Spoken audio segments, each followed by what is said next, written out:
Mac, heads up. Bobcat's on the move. Wait. That's fine, thanks, Andy. Hey, Kate, bear with me. It's gonna get a little noisy here. We gotta clear out some mines. Take your time. Just let me know when you can talk.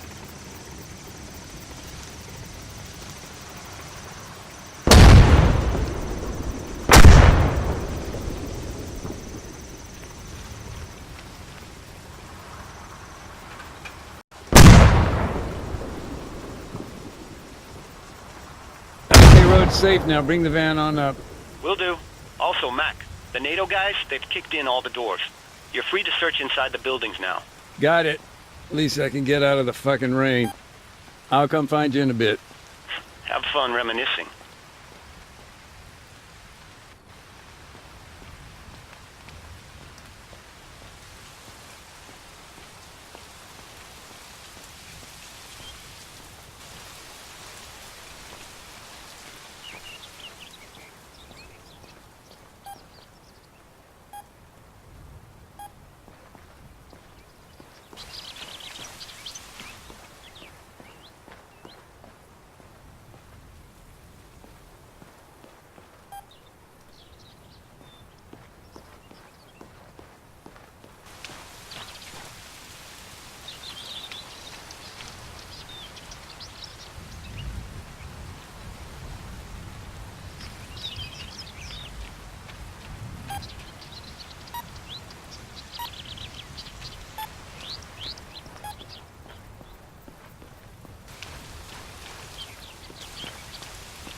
Whole families, you know?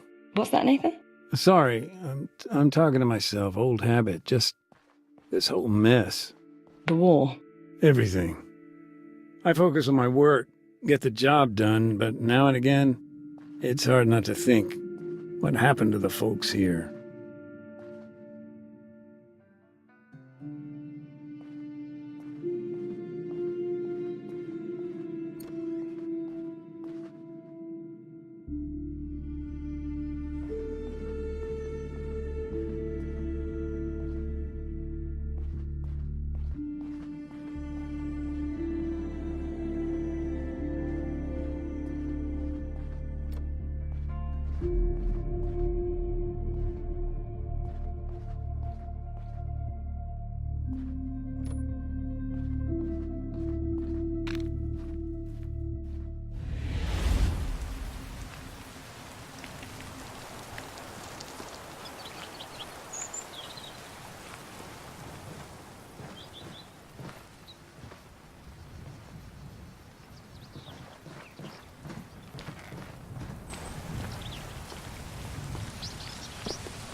How does IDAP distribute aid? It's a big logistical operation. Oh, yeah.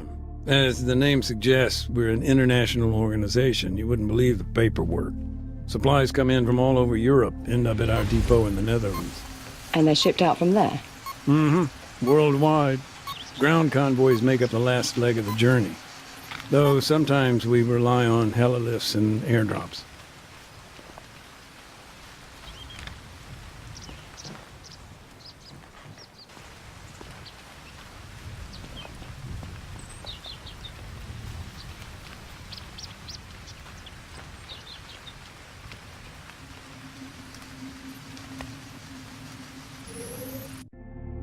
Hey, quick tidbit for you. Oreo Castro means beautiful castle in the local lingo. Oh, I didn't know that. Do you speak the language?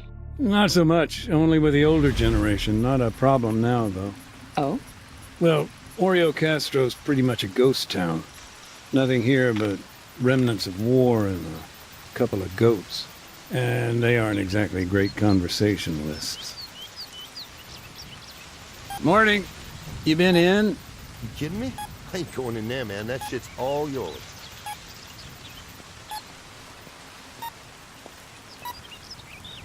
Where are you now? Who, me? I'm exploring. I can hear an echo. Yeah, I'm in what used to be the mayor's place, actually. At least it was before the government forces took it over.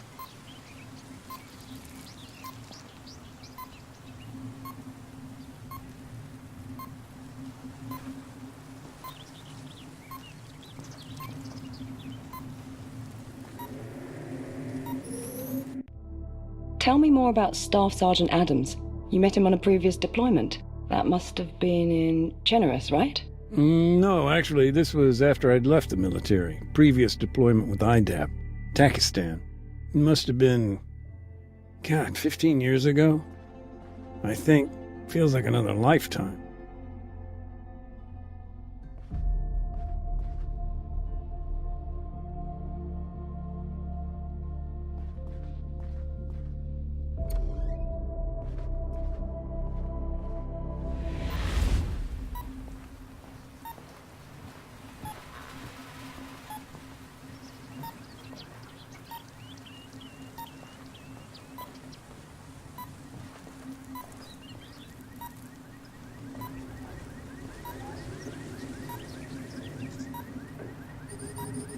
I got a leaflet here. The army must have scattered thousands of these. Propaganda. Something like that. This one says, there's still time to surrender. Maybe a bad choice of words, considering. Time to surrender? What's the context here? This was last year, September. These leaflets, they were dropped maybe a day before the fighting began. You see, the guerrillas there, they'd found themselves a new leader. Charismatic, ex-military. For him, this was no time to surrender. Far from it. In fact, he used that time to rally his people, encourage them to resist, build defenses. Meanwhile, the army was setting up for a major offensive. The attack on Oreo Castro? It was no secret. Of course, after the leaflet dropped, IDAP started to pull out of the town. So the little I do know, well, that brings us back to the brother. The one who disappeared.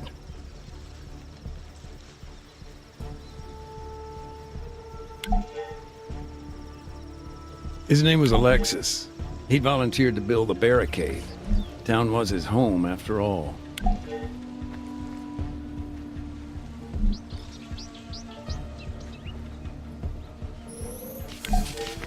So, these leaflets, they were a warning to the town. Yeah, they confirmed the offensive. The government was concerned about civilian casualties. Don't sound too surprised. So, NATO's message, do you think it was getting through? I mean, according to the laws of armed conflict, that's the principle of precaution, right? Sure, maybe. Or maybe they were just sick of all the extra paperwork.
If I understand it, you know about what happened through the brother. Alexis, was it?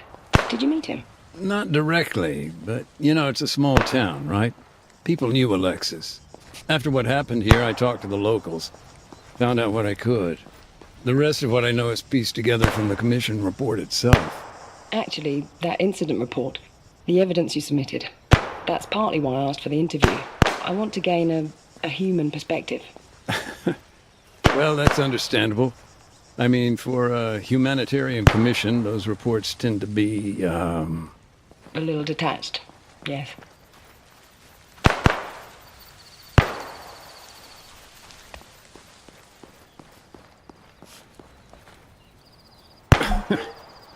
Sorry, I shouldn't laugh. I was thinking, he even took a local priest's car. I remember I was talking to Father Georgiopoulos, and he was actually very good about the whole thing. How so? Something about rich men and camels.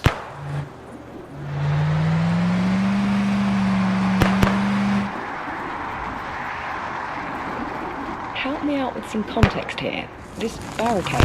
I mean, it was crude, right? A gap between two outcrops of rock, natural bottleneck. The guerrillas hoped to block the road by jamming it with vehicles. As for the vehicles in the barricade, the commission actually linked the plates to a number of locals. Of course, several were still missing after the incident, so the investigation made some assumptions.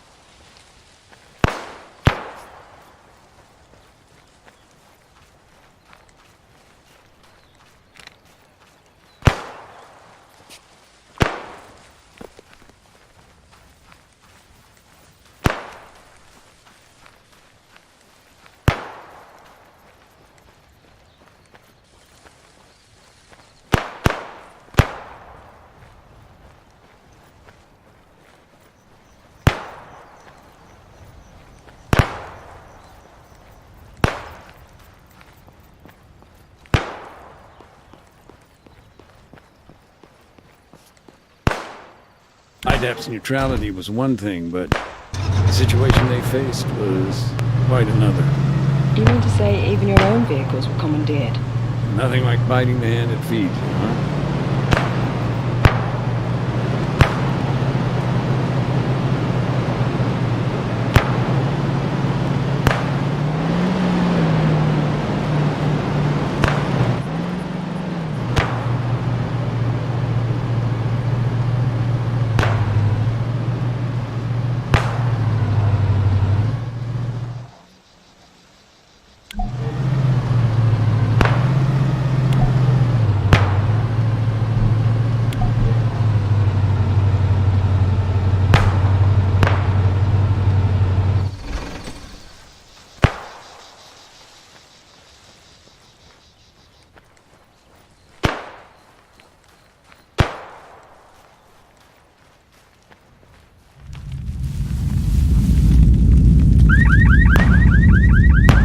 Just a thought, you remember the earthquakes back then? Yes, they were quite frequent. Were IDAP at all concerned about that? Oh yeah. Any kind of disaster relief on top of what we were dealing with, it would have just about finished us off completely. Alexis lived in a workshop. During the attack, he let his comrades set up a position there. He put his home right in the line of fire. Quite a sacrifice.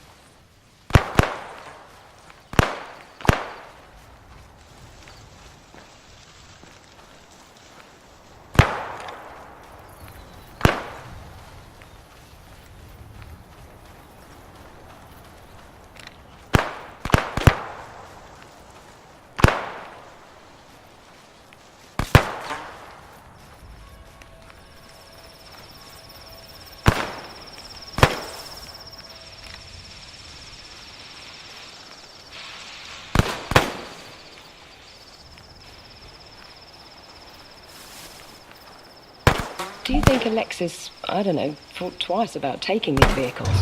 Look, sure, these are his neighbors, but this was their home, and it was under attack. What would you do?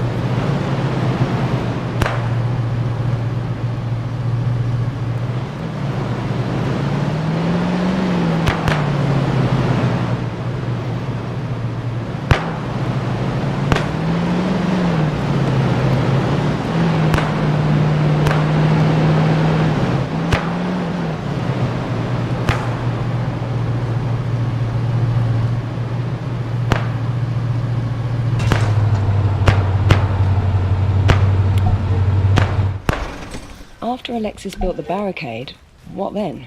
Did he stay inside the town? No, that's where the story gets more complicated. The barricade itself was later chained up and set on fire by someone else. I don't know quite who. Alexis, he headed west to lay mines.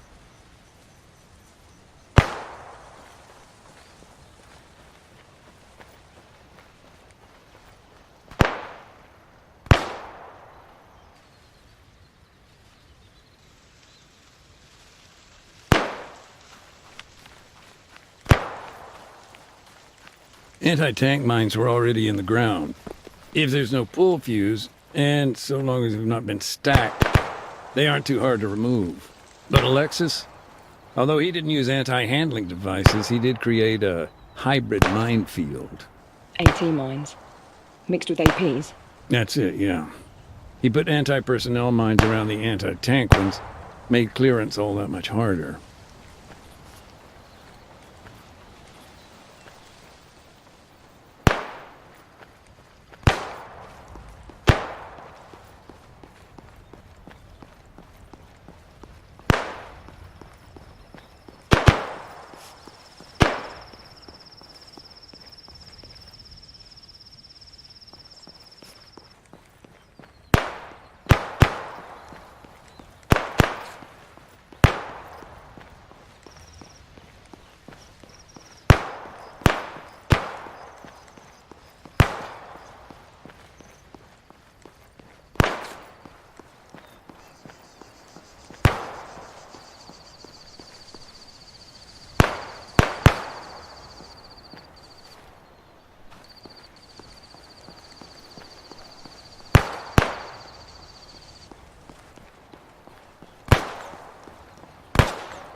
These mines, how did they get hold of them?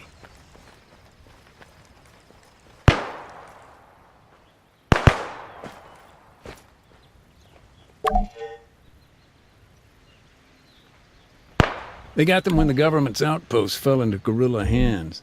Bounding mines. A type that leaps up a meter in the air before exploding. Nasty stuff.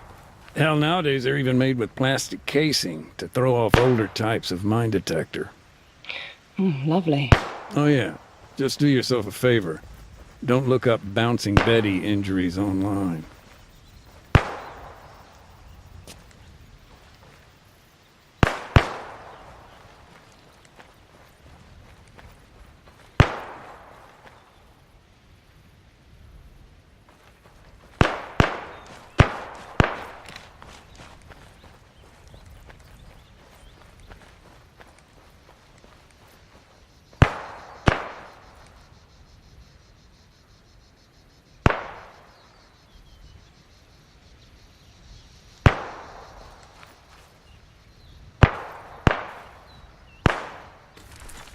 And they're still there? Mm-hmm. And not for long. We're setting up our demining drones as we speak.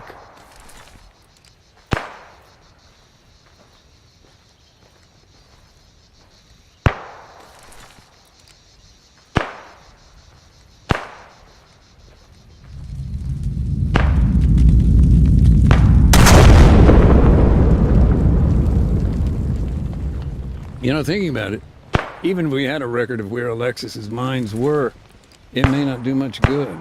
No? I thought minefield maps were a key part of your work.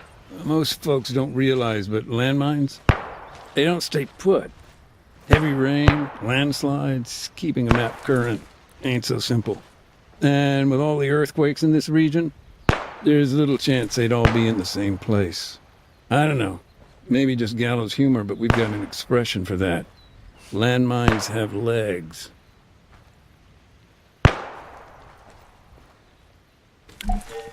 And did he? Place them correctly, I mean. No, not really. I mean, Alexis had basic training, but I'm more impressed he didn't blow himself up, really. So, moving on. Where did Alexis go next? He took a quad bike up to the castle behind the town.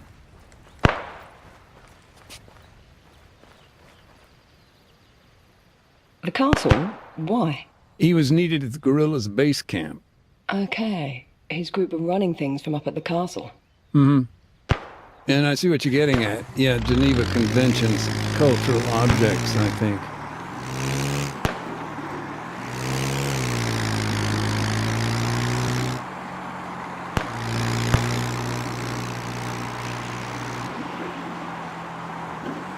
The barricade. There wasn't any way around it then? From the road? No, well, not unless you cut through the compound.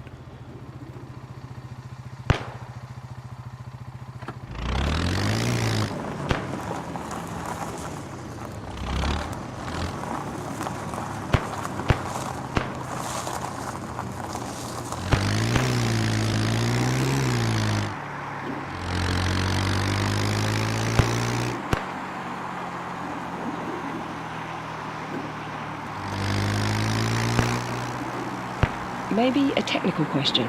Go ahead. In these situations, did those involved commonly record the locations of minefields? That's a tough one. Take this situation, for example. I'm convinced Alexis would have made a record. It's his home, after all. But do we have access to that information? No. And that's the problem. Things, information, people, landmines, they get lost in the fog of war. But that's the thing about landmines. Lost or not, they stick around. They wait to be found.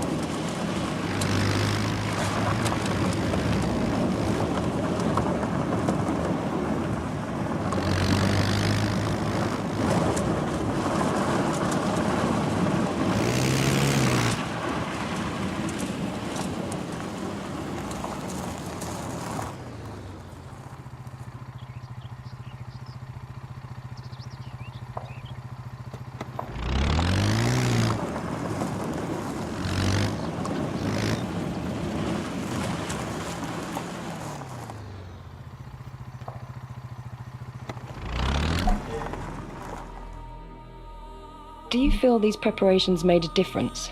In the short term, I do, yeah. The barricade held. The government's tanks were knocked out on the road. And in the long term? I'd go on, but as you may have heard, it's getting kind of loud here. By the sounds of it, you've got your hands full. This'll only take a minute. Be right back.